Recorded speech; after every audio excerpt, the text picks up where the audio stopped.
Continuamos entonces con el capítulo 1. Nos quedamos en el verso 15. Hemos visto ya en qué consiste que el tiempo sea cumplido, qué es el reino de Dios que se ha acercado, qué es arrepentirse y la orden de creer en el Evangelio. El verso 16, y espero que tengan todos en mente lo que ya hemos visto para entender lo que está escrito en pocas líneas, dice: andando junto al mar de Galilea, vio a Simón y a Andrés, su hermano, que echaban la red en el mar, porque eran pescadores. Y les dijo Jesús: venid en pos de mí, y haré que seáis pescadores de hombres. Y dejando luego sus redes, le siguieron. Pasando de allí un poco más adelante, vio a Jacobo, hijo de Zebedeo, y a Juan, su hermano. También ellos en la barca que remendaban las redes. Y luego los llamó. Y dejando a su padre Zebedeo en la barca, con los jornaleros, le siguieron. Y entraron en Cafarnaúm. Y los días de reposo, entrando en la sinagoga, enseñaba. Y se admiraban de su doctrina, porque les enseñaba como quien tiene autoridad, y no como los escribas. Hasta ahí. A ver, hermanitos, ¿se me separan, por favor? Muy pocas líneas. En muy pocas líneas tiene una gran profundidad. Cualquiera que leyera de manera gramatical este texto, diría, pues sí, andando junto al gran mar de Galilea, vio a Simón y Andrés, echaban las redes en el mar porque eran pescadores. Ese era su oficio, de eso vivían. Y les dijo: vengan en pos de mí y haré que sean pescadores de hombres. ¿Esto qué implica? Si lo lees así nomás, dices, pues sí, pues. Y de repente se levantaron y lo siguieron. Así como las películas mexicanas que ponen a un Jesús que literalmente hace esto y todos como robotitos se paran y le siguen. Pues eso sería no entender qué es lo que está diciendo esto en el fondo. Cuando dice en la escritura, dejando luego sus redes, le siguieron, significa que inmediatamente entregaron todo lo que tenían, sin que mediara tiempo. No lo dudaron y de manera completa dejaron su profesión, su oficio, lo que estaban haciendo, lo que les daba para vivir, y le siguieron. Pero eso no fue mágico, porque a veces las personas piensan, no, pues como era Dios y era Jesús, pues nada más les dijo, síganme, y mágicamente se levantaron, dejaron todo, dejaron a su padre con las redes y los jornaleros y le siguieron. Pero no es así. El Señor Jesús ya hacía meses que estaba predicaba. Todavía no había hecho señales milagrosas, pero ya predicaba. ¿Y qué predicó? ¿Qué hemos visto las últimas 4 semanas o 6 semanas? El tiempo se ha cumplido, ¿sí? El reino de Dios se ha acercado, arrepiéntanse y crean en el Evangelio. Y lo que hemos reflexionado en el último mes es lo que ellos empezaron a escuchar en la sinagoga. Así que escucharon a Jesús muchas veces que el reino de Dios se había acercado y estaban impactados porque, como acabamos de leer, decía la gente, se admiraban de su doctrina porque les enseñaba como quien tiene autoridad y no como los escribas. Que los escribas eran personas sumamente cultas, ¿sí? Los escribas sabían el idioma original, el hebreo, hablaban en arameo, hablaban en griego, pero además transcribían la palabra y la enseñaban. Noten que aquí dice que les enseñaba con autoridad. Entonces, ¿cuál era la diferencia entre los eruditos de la revelación de Dios y Jesús? Esa palabra, autoridad. Porque cuando les estaba predicando varios meses antes, por lo menos 6 meses antes de hacer su primer milagro, Jesús les descubría las escrituras. Y ellos pudieron comprender precisamente que el tiempo Kairos, como lo decían las profecías que anunciaban la venida del Mesías, había llegado y ellos decían, es cierto, es verdad. El Mesías ya es. ¿Y quién será ese Mesías? ¿Quién será? Y Jesús les dijo, el reino de Dios se ha acercado. Y les empezó a explicar, como ya les he explicado, en qué consiste el reino de Dios. Y luego ellos entendieron que tenían que arrepentirse. Pero ya eran judíos. ¿De qué se tenían que arrepentir si tenían la ley? El culto, los profetas, las promesas, el pacto.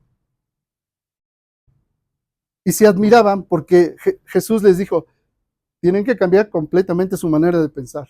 Ustedes creen que ya lo entendieron todo, ya saben la revelación de Dios, ya se sabe en la Biblia, pero no es como ustedes la están entendiendo.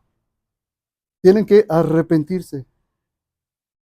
Ok, tenemos que cambiar completamente nuestra manera de pensar. Esto fue durante varios meses, varios meses. Cambiamos nuestra manera de pensar y ahora ¿qué hacemos? Crean en el Evangelio. Es otro paso.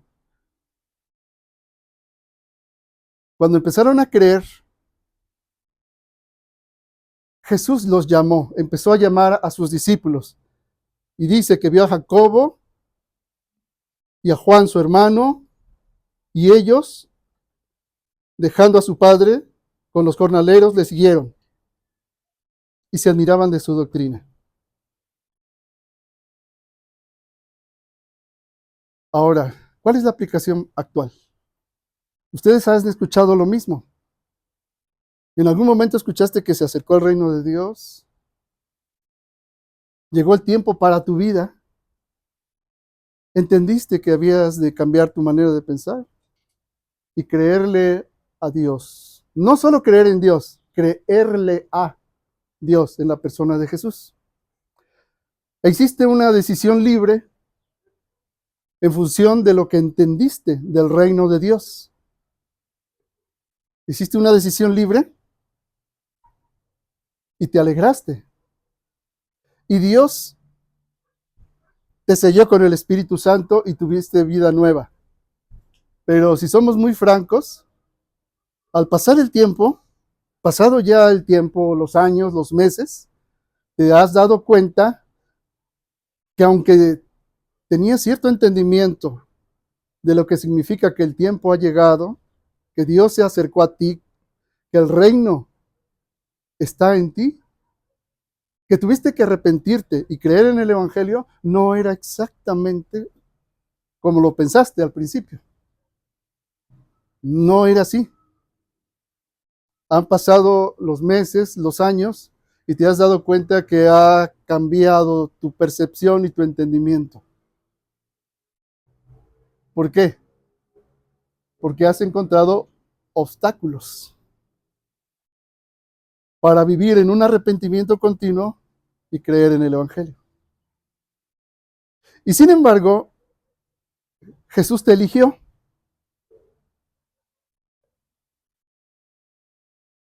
No lo elegiste tú a Él. Él te eligió. Aquí leemos que dice, y luego los llamó. Y los días de reposo, entrando en la sinagoga, enseñaba. Y atrás nos dijo, vengan en pos de mí y haré que sean pescadores de hombres. Ellos entendieron. Conforme a su oficio, ellos vivían de pescar y era un trabajo rudo y pesado, fuerte. Y sacaban ganancia para vivir. Pero ¿qué tal si el Señor te dice, bueno, ahora te voy a ser pescador de hombres? O sea que ahora vamos a vivir, ya no haciendo este trabajo tan rudo, que hay más rudo que el ser humano. ¿Cómo? ¿Cómo pescar hombres? O sea, quítense las ideas religiosas y románticas que ponen luego en las películas. No hay ser más rudo, más salvaje, más violento y más feroz que el ser humano. Pero le está diciendo, te voy a hacer pescador de hombres. Y ellos lo siguieron. Los 12 lo siguieron. sin saber exactamente, sin tener una idea clara de a quién seguían, igual que tú. Cuando recibiste a Jesús, creíste en el Evangelio y naciste de lo alto. Naciste, pero al pasar el tiempo, te das cuenta que hay obstáculos. Y si bien el Señor te dijo, no piensen que ustedes me eligieron a mí, sino que yo los elegí a ustedes para que vayan y den fruto. Eso lo dice en Juan capítulo 15, verso 16. Así que el Señor te dijo, sígueme, igual que a los discípulos. Es que la palabra de Dios está viva. Yo no quiero que pensemos en términos de que esto fue en el pasado, no. La palabra está viva y es eficaz. Vamos a ver qué nos dice para hoy. Te dice el Señor, sígueme. Y empiezan los obstáculos. Y básicamente hay 3 obstáculos que te impiden ser un verdadero discípulo. De eso quiero hablar el día de hoy. ¿Cuáles son esos obstáculos? Bueno, el primero. En el primero, vayan al Evangelio de Mateo, capítulo 18, verso 19.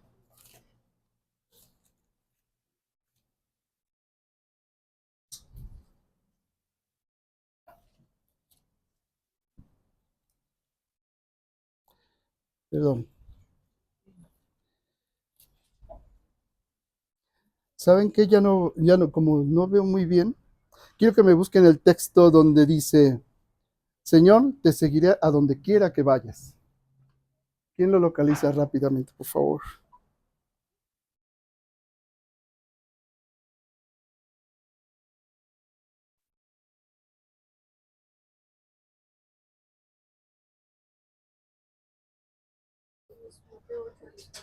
Ajá, ese es Mateo 8, 19. Sí, yo les dije Mateo 18. No, es Mateo 8. Ujú. Mateo 8, 19. Ese es el primer texto y que corresponde al primer obstáculo. Dice, y vino un escriba y le dijo, Maestro, te seguiré a donde quiera que vayas. Jesús le dijo, las zorras tienen guaridas y las aves del cielo nidos, mas el Hijo del Hombre no tiene donde recostar su cabeza. Yo quiero que tú pienses qué clase de obstáculo es el que te impide a ti ser realmente un discípulo, porque te aseguro que cualquiera de nosotros se encuentra en estos 3 tipos. El primero, te seguiré a donde quiera que vayas. Y piensa, ¿quién se lo dijo? Un escriba. ¿Cuál es el contexto de un escriba? Se lo acabo de decir hace unos minutos. Un hombre sumamente preparado, culto, de la élite intelectual de Israel. Bueno, este hombre le dijo a Jesús, como cualquiera de nosotros, te seguiré a donde quiera que vayas, porque te das cuenta que es verdad, que Jesús es Dios. Y al principio, cuando conociste el Evangelio, dijiste, te seguiré a donde quiera que vayas. Ah, pero tú ya tienes una vida hecha, ya tienes un proyecto de vida, ya tienes un estatus social, ya tienes una mente formada y quieres seguir a Jesús. Escucha bien, desde tu privilegio, desde tus privilegios. En el estado en que llegaste a Jesús, dice la Escritura, en ese estado quédate. Pero en el estado en que estás, si es un estado privilegiado, como un escriba, el Señor te hace ver el costo de seguirle.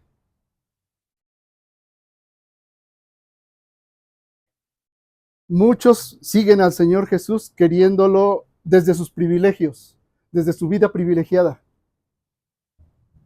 ya sea por su estatus social o cultural o financiero, o simplemente desde lo que han logrado. Y una cosa que el Señor claramente nos dice es, ¿sabes? Tú eres un escriba privilegiado, pero Le dijo, el Hijo del Hombre no tiene dónde inclinar la cabeza. Y el escriba entendió cuando le dijo el Hijo del Hombre. Alguien del pueblo no lo iba a entender. ¿Por qué? Porque solo los escribas sabían quién era el Hijo del Hombre. Daniel 9, capítulo 9. Los escribas sabían que el Hijo del Hombre era un ser divino con figura humana, o un humano con atributos divinos.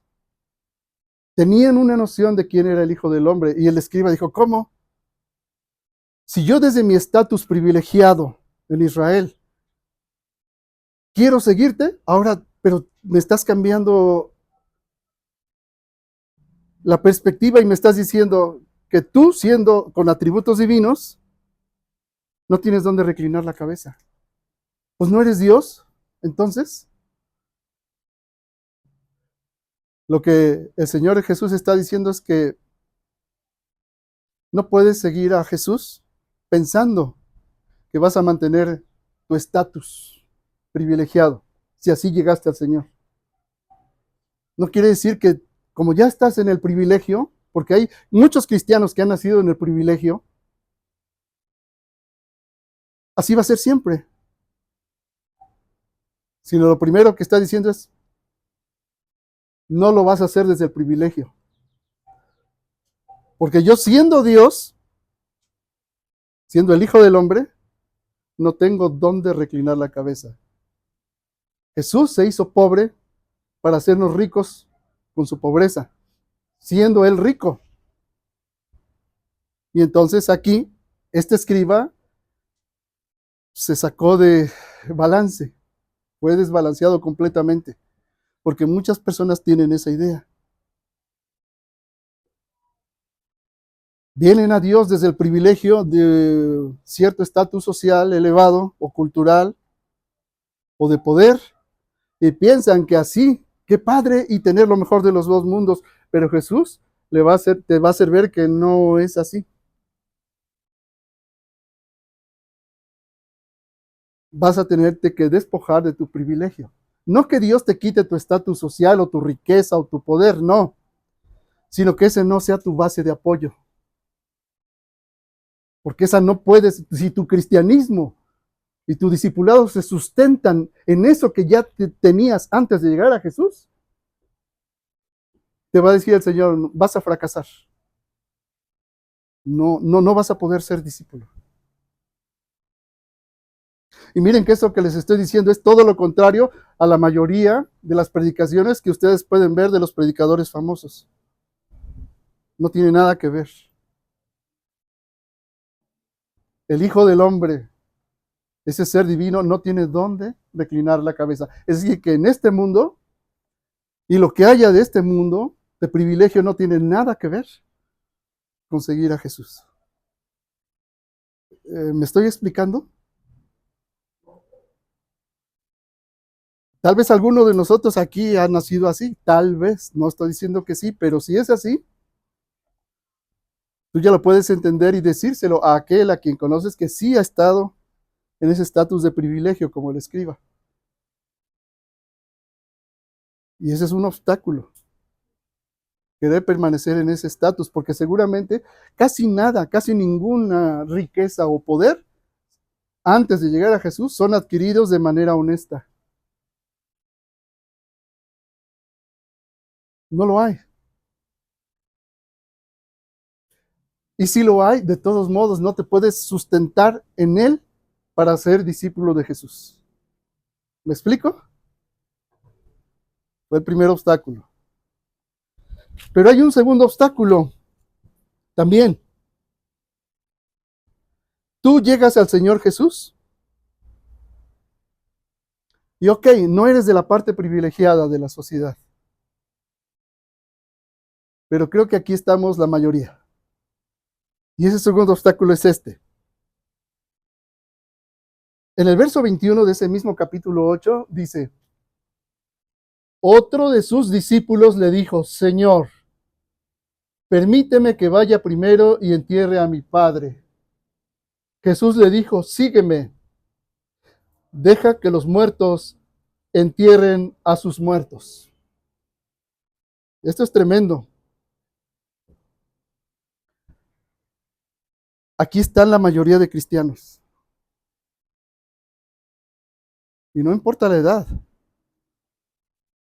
Porque, fíjate, nota cómo dice aquí, que eran discípulos.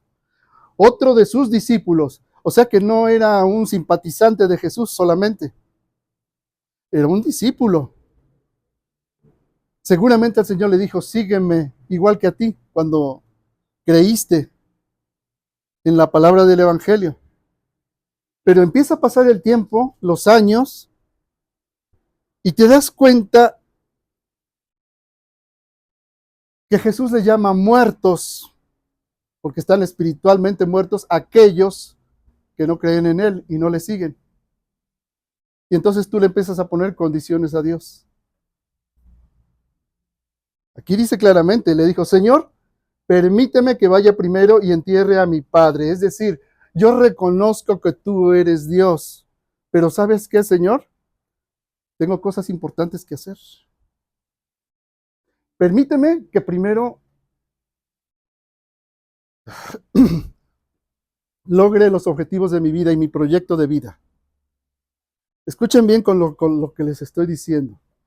Señor, yo sé que tú eres Dios, pero permíteme que esta persona sea mi pareja, aunque no te conozca, aunque no quiera nada contigo. Y luego te seguiré. Eso es lo que significa que vaya primero y entierra a mi padre. Señor, porque mi padre ya tiene una forma de ser, su propia cosmovisión, su propia religión, pero yo te reconozco a ti, pero ¿sabes qué? Espérame a que yo haga lo que tengo que hacer con él, con mi familia, y después te sigo. Pero el Señor es muy claro en ello, dicen, ellos están muertos. Deja que los muertos entierren a sus muertos, tú ven y sígueme. Porque hay personas que jamás creerán en el Señor. Y si tú te detienes por esas personas, tú quieres ponerle condiciones a Dios. Espérame, Señor, sí te sigo, pero primero acabo mi carrera. Primero hago mi patrimonio. Primero mi trabajo. Primero la obligación y luego la devoción. Primero lo que yo considero que es importante y después te sigo. Sí, tú eres Dios, pero primero déjame que yo haga lo que tengo que hacer. Y tú le quieres poner condiciones a Jesús. Por eso lo voy a leer. Dice, otro de sus discípulos le dijo, Señor, permíteme que vaya primero y entierre a mi padre. Jesús le dijo, sígueme, deja que los muertos entierren a sus muertos. Pero muchos no, dicen, no, no, Señor. Primero mis condiciones. Permíteme que haga mi voluntad y después te sigo. El Señor ya dijo, bueno, si vas a hacer tu voluntad, te vas a ir con los muertos. Pero si me vas a seguir a mí, deja que los muertos entierren a sus muertos. Y eso implica todo lo que implica el Evangelio. No solo lo que tú quieras hacer. Tú no le puedes poner condiciones a Jesús. No se las puedes poner. Señor, permíteme que tenga un cristianismo a mi modo. Voy cuando quiero. Me congrego cuando quiero. Oro cuando quiero. Por eso oro contigo a solas. Hago el bien, como tú me has dicho. Amo a mi prójimo como a mí mismo, pero yo soy el que conduzco mi discipulado. Entonces ya no es el discipulado, es tu voluntariado, no tu discipulado. Señor, déjame que primero haga esto. Y hay quienes viven así toda la vida, ¿eh? Y creen en Jesús, pero no le creyeron a Jesús. No le creyeron que dejes que los muertos entierren a sus muertos, porque si tú haces eso, tú eres igual a uno de ellos. Y eso es el segundo obstáculo para que tú puedas ser discípulo. El tercer obstáculo. Vayan al Evangelio de Marcos, capítulo 10.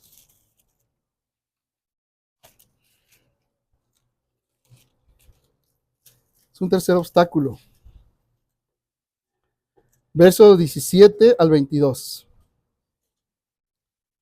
Al salir él para seguir su camino, vino uno corriendo e hincando la rodilla delante de él le preguntó: Maestro bueno, ¿qué haré para heredar la vida eterna?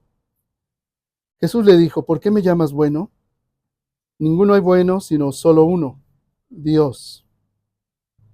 Los mandamientos sabes: no adulteres, no mates, no hurtes, no digas falso testimonio, no defraudes, honra a tu padre y a tu madre.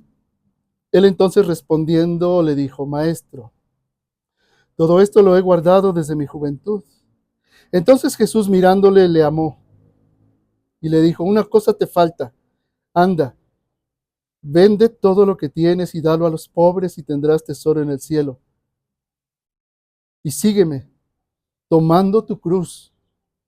Pero él, afligido por estas palabras, se fue triste porque tenía muchas posesiones. Entonces Jesús, mirando alrededor, dijo a sus discípulos: cuán difícilmente entrarán en el reino de Dios los que tienen riquezas. Los discípulos se asombraron de sus palabras, pero Jesús respondiendo volvió a decirles: hijos, cuán difícil les es entrar en el reino de Dios a los que confían en las riquezas. Más fácil es pasar un camello por el ojo de una aguja que entrar un rico en el reino de Dios. Ellos se asombraban aún más, diciendo entre sí: ¿quién pues podrá ser salvo? Entonces Jesús mirándolos dijo: para los hombres es imposible, mas para Dios no, porque todas las cosas son posibles para Dios. Y bueno, hasta ahí. Entonces aquí tenemos el ejemplo de lo que llaman el joven rico. Esto es reconocer en parte que Jesús es Dios, en parte, porque noten que cuando dice: llegó uno corriendo e hincando la rodilla delante de él. Ese que llegó hincándose era un judío. Obviamente era un judío. Y le llama maestro, pero le dice algo más: maestro bueno, e hincó la rodilla. Pero los judíos saben que solo pueden hincar la rodilla delante de Yahvé, delante de Jehová, delante de Dios. ¿Por qué hincó entonces la rodilla? ¿Era acaso un idólatra? Solo ante Dios se hinca la rodilla. ¿Por qué hincó la rodilla? Jesús le está diciendo: ¿por qué me llamas bueno? Bueno es solo Dios. Si llamas bueno, me llamas bueno, entonces estás reconociendo en mí que yo soy Dios. ¿Por qué me llamas bueno? ¿Soy solo un maestro bueno o soy Dios? Porque solo Dios es bueno. ¿Ven? Este joven tuvo un entendimiento clarísimo de que Jesús es Dios. Por eso hincó la rodilla. Si no, no lo habría hecho. Y por eso Jesús lo empieza cuestionando. Espera, tú reconoces que yo soy Dios, pero ¿soy Dios a tu medida?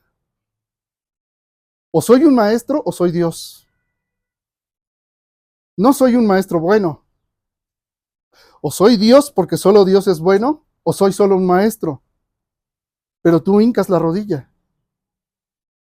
Eso significa cuando lo que tú, el Dios que tú tienes en tu cabeza, el Dios que tú te haces en tu mente, el Dios que dices: Dios me puede premiar por mis méritos. Le voy a preguntar a este, entre comillas, maestro bueno, ¿qué voy a hacer para ser salvo? Porque la ley dice: el que hiciere estas cosas, por ellas vivirá. La ley prometía además a todo aquel que la hacía gran prosperidad, larga vida, una buena vejez. Y él había hecho todo desde joven. Por eso Jesús lo atrapó en su mismo argumento cuando le dijo: ¿qué he de hacer? Es decir, ¿qué mérito tengo que hacer? ¿Qué méritos? para heredar la vida eterna. Y el Señor Jesús lo atrapa en su propio argumento. Dice, los mandamientos sabes: no adulteres, no mates, no hurtes, no digas falso testimonio, no defraudes, honra a tu padre y a tu madre. Desde luego no se los dijo en el orden, ¿verdad? Sino habló de manera genérica. Ya sabes los mandamientos. Así como estoy mencionando yo de manera genérica, ya lo sabes. Entonces él respondiendo, le dijo, maestro, todo esto lo he guardado desde mi juventud, desde mi niñez. Es decir, es el hijo intachable, el hijo mayor que es intachable, que nunca ha desobedecido, que todo lo ha hecho. Ahí es donde entramos nosotros, porque cualquiera que es discípulo de Jesús también puede decir, bueno, yo no he robado, no he matado, no he adulterado, he sido bueno, me he congregado, hago oración, ofrendo, soy partícipe en la iglesia, busco a Dios, pero yo quiero ganármelo a mi modo. Estoy haciendo lo que Dios dice. ¿Qué más tengo que hacer? Jesús le hace ver su realidad. Tú no puedes hacer nada. Porque aunque externamente has hecho todos los mandamientos, tu corazón descansa su apoyo en tu riqueza, que te da poder. Por eso le dijo. Entonces Jesús mirándole le amó. Había una intención del joven, pero en esa intención había un espíritu que le impedía reconocer que Jesús era Dios y no solo un maestro bueno ante el cual hinca la rodilla, la cual solo se puede hacer delante de Dios. Ese error del joven fue descansar en el poder que da su riqueza. Por eso le dijo, una cosa te falta, anda, vende todo lo que tienes y dado a los pobres, y tendrás tesoro en el cielo, y ven y sígueme tomando tu cruz. Le dio Jesús en el punto más difícil. Porque ¿cuál es el primero y grande mandamiento? Amarás al Señor tu Dios con todo tu corazón, con toda tu mente, con toda tu alma y con todas tus fuerzas.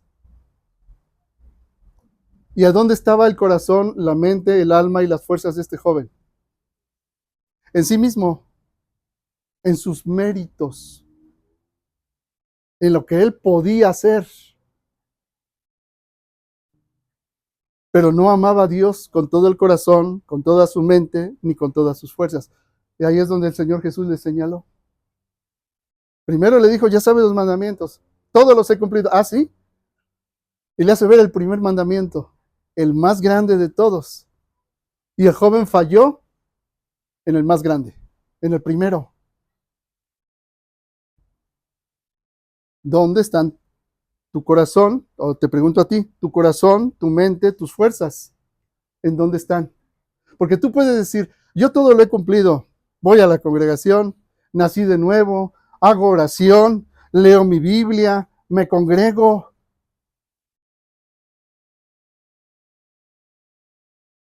Pero tu corazón está descansando más en lo que dicta tu voluntad, tu mente. Y si tu mente está en las riquezas, estás faltando al primer mandamiento. Y si tu mente está y tu riqueza es tu propia persona, estás faltando al primer mandamiento. Y si tu mente está en lo primero que es para ti es tu trabajo, estás faltando al primer mandamiento. Si tu mente está primero en la mujer que amas o en el hombre que amas, antes que a Dios, estás faltando al primer mandamiento. Si tu riqueza, ¿dónde está tu riqueza? Dice, donde está tu tesoro, ahí está tu corazón, esa es tu riqueza. Si tu tesoro está en tu propia persona, estás faltando al primer mandamiento. Entonces una cosa te falta, aunque hayas hecho ya muchas cosas. Amar a Dios sobre todas las cosas. Ahora mi pregunta para ti es, ¿amas a Dios sobre todas las cosas? Es fácil decir que sí, pero es fácil engañar a la congregación o puedes engañar al pastor también, pero no puedes engañar a Dios. ¿En dónde está tu corazón?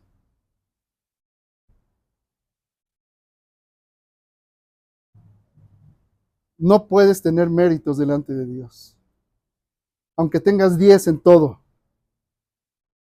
en conducta, en moral, aunque ores, aunque conozcas la Biblia, si no tienes una relación íntima en espíritu y en verdad con el Señor, en sus términos, no en los tuyos, estás fallando en el primer mandamiento. No estás amando a Dios por sobre todas las cosas. Estás poniendo a otras personas antes que a Él, o tu propia persona antes que a Él, o a las cosas antes que a Él. Las cosas, tu empresa, tu trabajo, tu proyecto de vida. Y miren, el Señor es claro, no pueden servir a Dios y a las riquezas. Dice claramente que difícilmente entrarán en el reino de Dios los que tienen riquezas, pero amplíen ustedes el entendimiento de la riqueza, no solamente de la posesión de los bienes materiales, sino donde está tu tesoro. Esa es tu riqueza. Los que tienen riquezas, y ya sea las riquezas materiales o las riquezas del corazón, descansando allí antes que el Señor, difícilmente podrán entrar en el reino de Dios. Difícilmente. Así que tú eres el que se pone el mayor obstáculo y la mayor dificultad para llegar a Dios. Tú te la pones, tú eres tu mayor enemigo. No es tanto otra persona o que tengas un mal expositor de la palabra o malos compañeros en la iglesia que no te alientan al amor o a imitar a Jesús. No, tú eres tu más grande enemigo. Y eso es parte desde los que tienen materialmente riqueza. Porque ¿qué hacen los que ordinariamente ya lo tienen todo?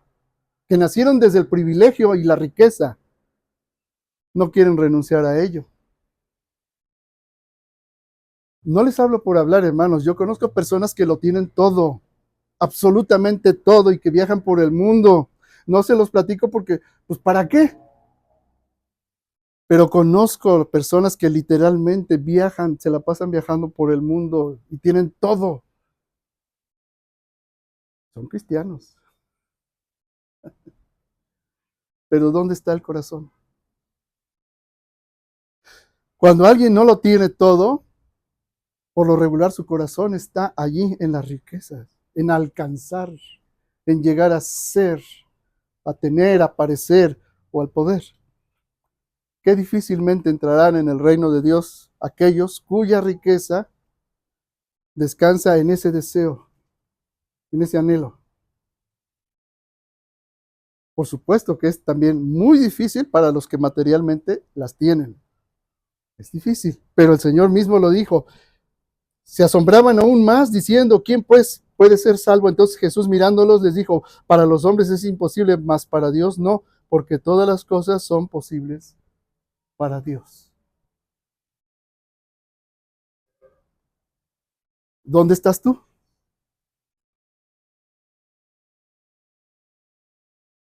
¿Dónde está tu riqueza?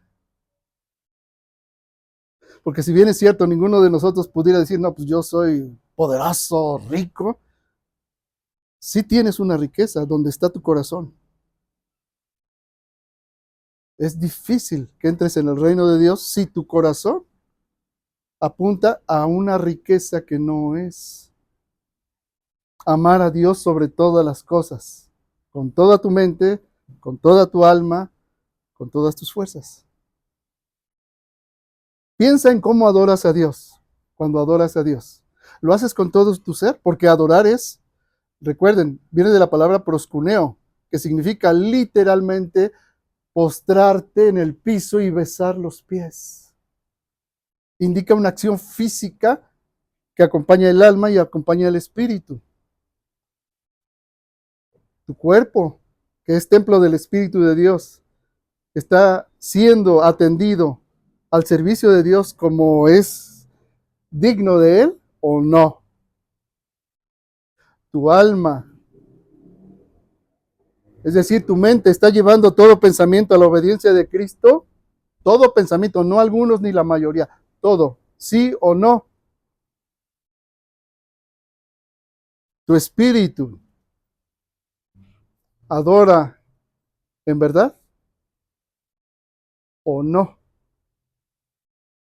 Por eso les dije, cuando estamos en la congregación, es fácil ver, darse cuenta quién está perdido en el aire y quién está adorando.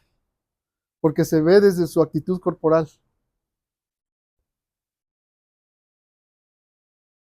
Se ve en el alma. Porque cuando hablas con la persona, te transmite esa paz de Cristo o no te la transmite. Y se ve en el espíritu, porque se ve en la persona ese fruto. Entonces se percibe quién ama a Dios sobre todas las cosas o no. ¿Sí me explico?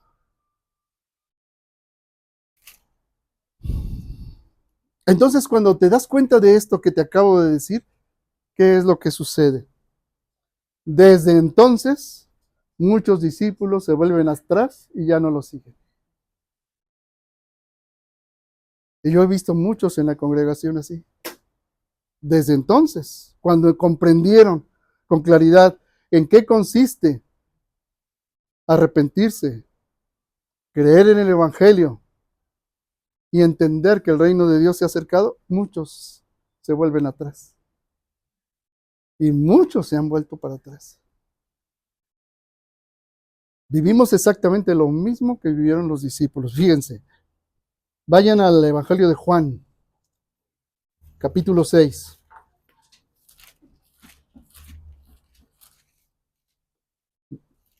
A partir del verso 63 al 66.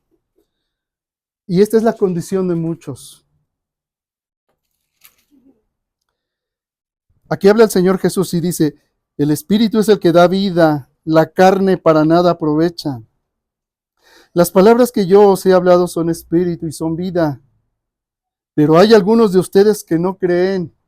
¿A quién se está dirigiendo? A discípulos, a los que han creído en Él. ¿Tú has creído en Él? Bueno, esto que te estoy dando no es mi palabra ni mi pensamiento. Te estoy transmitiendo lo que el Señor dice. El espíritu es el que da vida, la carne para nada aprovecha. Las palabras que yo os he hablado son espíritu y son vida. Pero hay algunos de ustedes que no creen. Yo espero que aquí no haya ninguno. Pero el Señor dice, hay algunos de ustedes que no creen, porque Jesús sabía desde el principio quiénes eran los que no creían y quién le había de entregar. Judas fue un discípulo y fue apóstol, hizo milagros, oró por los enfermos y se sanaron. Es más, el Señor le dio la confianza de darle la bolsa de Judas, pero Judas era un ladrón. Y todavía el Señor le dijo, Judas, con un beso, ¿entregas al Hijo del Hombre? ¿Cómo llegas tú a la congregación? ¿Con un beso? Estoy hablando espiritualmente. ¿Le reconoces como Señor o como Maestro bueno o como Dios? ¿Y quieres que sea conforme a tus privilegios o conforme a tus condiciones o dices, duras son estas palabras, ¿quién puede soportarlas? Por eso el Señor dijo aquí en el verso 65 y dijo, por eso os he dicho que ninguno puede venir a mí si no le fuere dado del Padre. Desde entonces muchos de sus discípulos volvieron atrás y ya no andaban con él. Dijo entonces Jesús a los 12, ¿queréis acaso iros también ustedes? Le respondió Simón Pedro, Señor, ¿a quién iremos? Tú tienes palabras de vida eterna, y nosotros hemos creído y conocemos que tú eres el Cristo, el Hijo del Dios viviente. Así que cuando pasa el tiempo y tú ya entiendes, empiezas a escuchar por la enseñanza en qué consiste ser discípulo,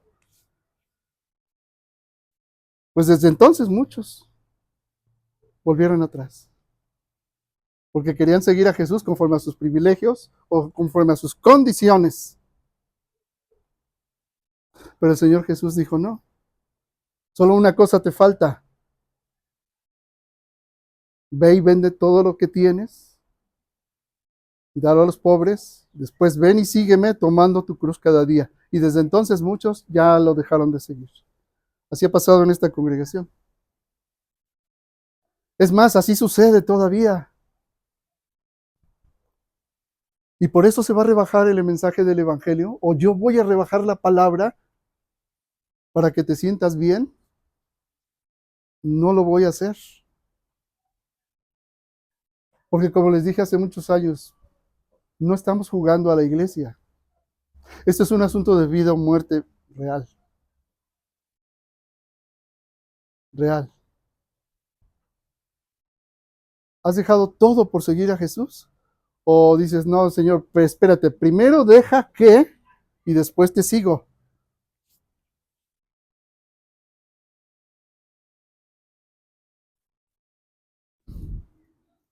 Y sin embargo habrá algunos que lo habrán dejado todo para seguir al Señor. Algunos, pocos. Porque el Señor siempre dice que serán pocos los que verdaderamente lo dejarán todo. Y miren, esto es lo que dice el Evangelio de Marcos en el capítulo 10. Vayan ahí, al verso 28.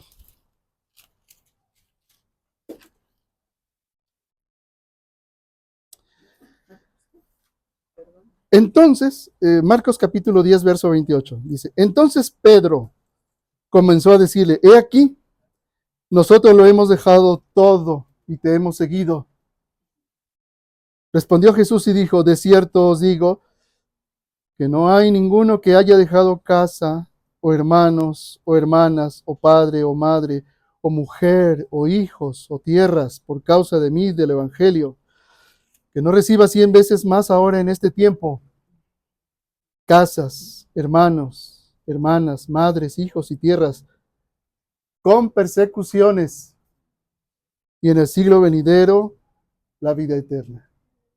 Pero muchos primeros serán postreros, y los postreros primeros. Y esto lo dijo después del joven rico, del escriba también, que son de los primeros en ese tiempo, los privilegiados, los exitosos, los que todo lo tienen, nacieron con una inteligencia superior a la promedio, con riquezas materiales, con poder, y han creído en Jesús, pero como maestro bueno.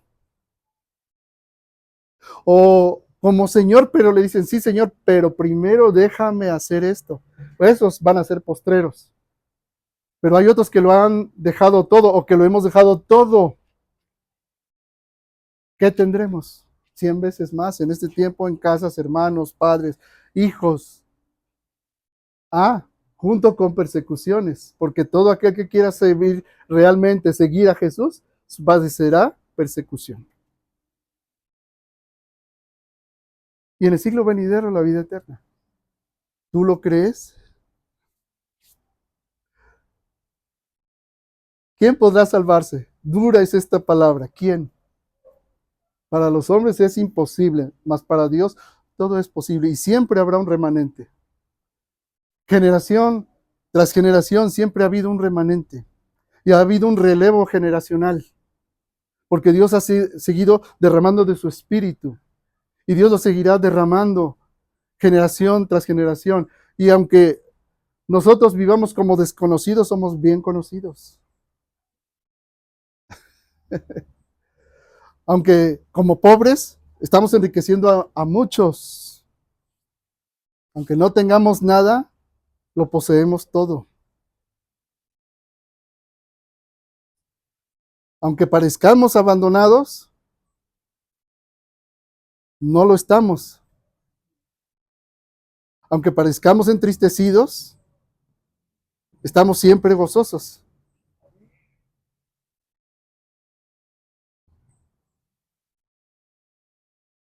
Si en verdad una cosa te falta, hoy es tiempo que lo hagas. Hoy el Señor nos dio una promesa. ¿Qué necesitas? ¿Cuál fue tu petición? A lo mejor algunos le dijeron, Señor, déjame que primero esto. A lo mejor le dijeron, tú, Señor, eres un maestro bueno. A lo mejor algunos sí le dijeron al Señor algo conforme a su voluntad. ¿Qué necesitas? Una cosa te falta. Ve y vende todo lo que tienes, dáselo a los pobres.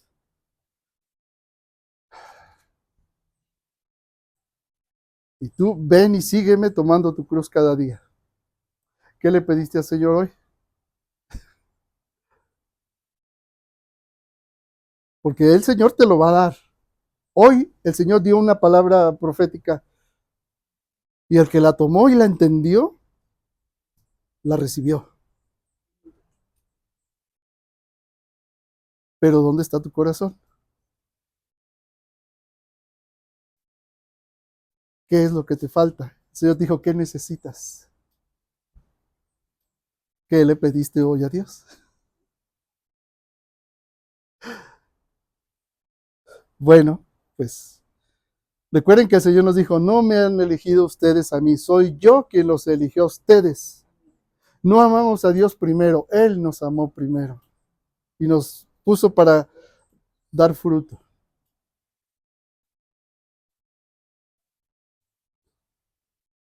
Así que hoy podemos entender lo que vimos del Evangelio de Marcos, en el que el Señor nos llama y te dice, vengan en pos de mí y haré que sean pescadores de hombres. Esto no fue solo para los apóstoles. Si estamos aquí en el mundo es para ser pescadores de hombres, para que lo que se ha perdido y está muerto sea vivificado a través de ti, que seas canal de gracia para que otros vivan, para que otros puedan nacer de nuevo. ¿Estás de acuerdo? Levanta tu mano para saber si estás de acuerdo. ¿Te habló el Señor? Sí. Pues la gloria sea para Dios.